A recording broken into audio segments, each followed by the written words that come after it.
passage from Matthew 5, verses 38 to 48, part of the Sermon on the Mount.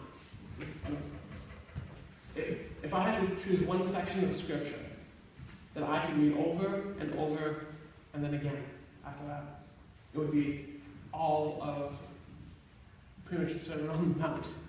It is a sermon in itself. You could just stand up here and speak that, and that's all you need to say. But it's so amazing to look further into it, to delve deeper into what Jesus was saying. And so for the past month or so, thinking about what are you speaking to us about? It was this whole sense of bringing out the best in us. And so the big idea behind this passage, was this. How we treat the enemies in our daily lives brings out the best or the worst of who we are.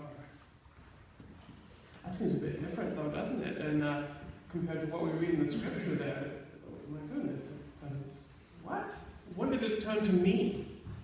It's about loving my enemies, loving other people. What do you mean going to myself on that? No.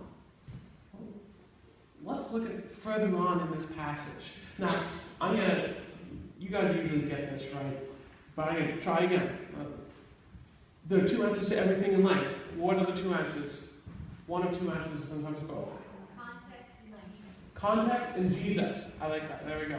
So you can always use for any situation you're in. It's either one of those two answers. So first and foremost, we're going to look at it is in the book of Matthew. Now, what's so special about this? He's one of the Gospels. Okay, that's pretty special. But he's writing to a Jewish audience. His readers are Jewish. And because of this, we have to keep in mind that the language that Matthew uses is geared towards a Jewish audience. So some of the way that he words things are what they would understand more so than what we would understand. Also, we see that Jesus is speaking to a large group of people. Now, by a large group of people, imagine all the seats in Humor Film. That's quite a bit. Okay. No, that's not the large group of people. Large group of people would be, imagine everyone in the Deep Cove area sitting in Panorama Park. You know that big hill that's in front of the water? And you know that stage, the wooden stage? Imagine Jesus is standing on that wooden stage with a microphone. And he's speaking to every person that's standing on the hill. That's a large group. He's speaking to a lot of people here. It was pretty great.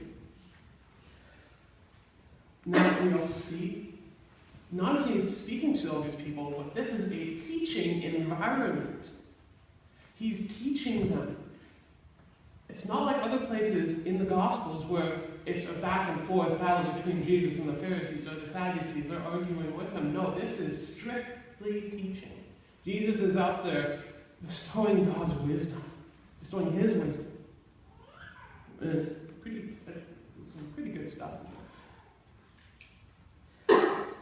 So that's kind of the general picture. You can picture it in your head now. Imagine yourself in Deep Cove sitting and watching Jesus preach from that stage. It's big. There's a lot of people. So we're going to move on to the next part of this. We're going to look at verses 38 to 42 first. And that is focused on treating others. How do we treat others?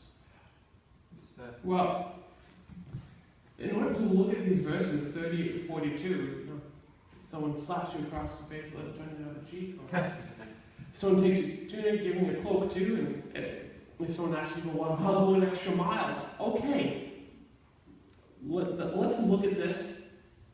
Really, is this meaning literally or literarily? There's a difference. Literally. On the count of three, everyone in this room take a breath in. Ready? 1, 2, 3. And you let it go. It's okay. You don't even. I'm not going to do that to you. But we can say now that literally we all took a breath together. Literally. Makes sense? Okay, it needs to be just as it said. Done. Literarily. Literarily means looking at the literature of the culture of the time. How it is written is based upon the literature at the time, how the culture. It's also known as something called a Jewish metaphor, Jewish hyperbole. But if we were to take this literary